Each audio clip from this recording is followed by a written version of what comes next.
Pour sa viande, mon fils a malencontreusement envoyé un morceau de viande dans l'assiette de son voisin d'en face, musulman, ne mangeant pas de porc. Cet enfant s'est mis dans tous ses états, à hurler, pleurer et l'a menacé de le poignarder. L'animateur de la classe a grondé mon fils, lui expliquant que c'était contraire à la religion de l'autre enfant, et il lui a dit que c'était très grave.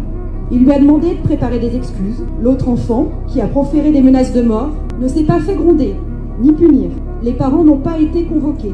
Ma discussion avec la directrice n'ayant pas abouti, j'ai dû faire intervenir la mairie. Je n'ai pas eu de retour officiel. Qui est censé croire à cette histoire? Donc là, on doit croire que l'enfant a accidentellement fait tomber de la viande de porc dans l'assiette de son ami musulman. On vit dans quel monde? Comment tu peux faire tomber de la viande sur l'assiette de quelqu'un d'autre? Moi, j'ai jamais fait ça, j'ai mangé en famille, j'ai jamais fait tomber de la viande dans l'assiette de quelqu'un d'autre. Je pense plutôt qu'il était inspiré par les idées fascistes de sa mère et qu'il a voulu intentionnellement faire tomber de la viande de porc dans l'assiette de son ami. Enfin, je dis ami, mais bon, on fait pas ça à son ami. C'est grave d'arriver à un stade où pour humilier n'importe qui, on est prêt à faire n'importe quoi. Bref, dites-moi ce que vous en pensez en commentaire, bien sûr, toujours dans l'aspect. Sérieusement, posez-vous la question 2 secondes. Comment vous pouvez faire tomber de la viande dans l'assiette de quelqu'un d'autre? C'est n'importe quoi. Ça a été bien sûr fait intentionnellement. Si l'enfant a jeté de la viande de porc dans son assiette aujourd'hui, qu'est-ce qu'il a dû faire avant? C'est sûrement un harcèlement qui dure longtemps. Bref.